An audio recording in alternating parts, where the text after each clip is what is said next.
Welcome back to my our channel. আমি অর্পিতা শাহ। আমি শিব সাহা। আমরা চলে আসলাম আজকে একটা নতুন ভিডিও নিয়ে। আজকে আইছি মাইকেল মধুসূদন দত্তের বাড়ি। ভিডিওটি ভালো লাগলে আপনারা দেখতে থাকুন। আমরা এখন দাঁড়িয়ে আছি মহাকবি মাইকেল মধুসূদন দত্তের তার স্মৃতি বিচরিত কপোতাক্ষ নদের তীরে। বাংলা সাহিত্যের প্রথম বিদ্রোহী কবি নামে খ্যাত মহাকবি মাইকেল মধুসূদন দত্তের বাড়িতে, যেটি কেশবপুর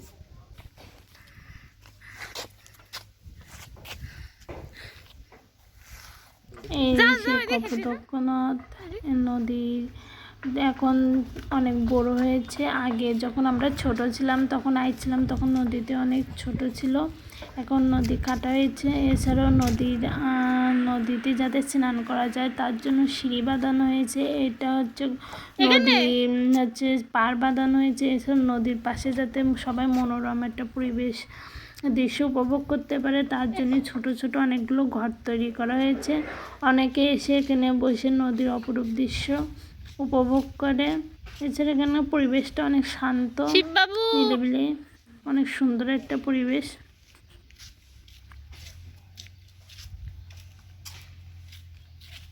আশেপাশের দৃশ্য অনেক সুন্দর। এখানে স্কুল থেকে অনেকে পিকনিক করতে আসে। এখানে হচ্ছে পিকনিকের জন্য আলাদা একটা ব্যবস্থা করা হয়েছে।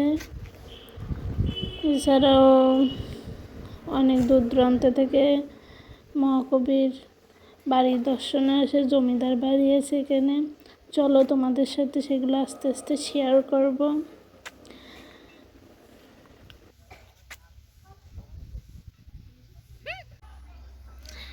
এই যে সেই কপোতাক্ষ নদ, এখন হচ্ছে ভাটা চলছে, তাই না?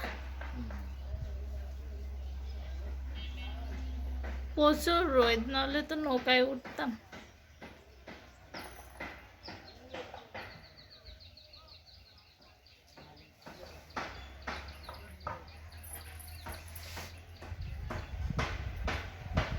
এদিক তাকো। চশমা যাওয়া তোমার ভালো লাগে না? এসে এক জায়গায় তো বসবো না, একটু ঘুরে ঘুরে। আমাদের বাইকটা এটা আমাদের না, এটা আমাদের বাইক।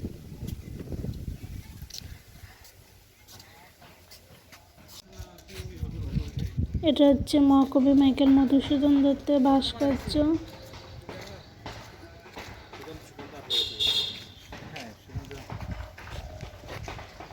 এরপর তোমাদের সাথে শেয়ার করব মাইকেল মধুসূদন দত্তের জমিদার বাড়ি। জমিদার বাড়ি তার জমিদার বাড়ির পাশে তার কাকার বাড়িও রয়েছে। এখানে হচ্ছে মহাকবি ছোটবেলা থেকে বড় হয়ে উঠেছিলেন। এছাড়া রয়েছে মাইকেল মধুসূদন দত্তের মিউজিয়াম, যেখানে মহাকবি মাইকেল মধুসূদন দত্ত অনেক কিছু সংরক্ষিত রয়েছে। আর এটা হচ্ছে মাইকেল মধুসূদন দত্তের মধু মঞ্চ, এই সে বড় মঞ্চ। এখানে হচ্ছে মহাকবির জন্মদিন উপলক্ষে অনেক অনুষ্ঠান করা হয়। বাইরে থেকে অনেক শিল্পীরা আসে এখানে অনুষ্ঠানের জন্য। এটা অনেক দিন ধরে অনুষ্ঠানটি চালু হয়েছে এবং অনেক দিন ধরে করা হয় অনুষ্ঠানটা। এই যে এই সেই মাঠ, এই মাঠের ভিতরে সে প্যান্ডেল বড় করে আয়োজন করা হয়। এই হচ্ছে মধুমঞ্চের উপরে আমি একটু কয়েকটা ভিডিও করার জন্য পোস্ট দিছিলাম।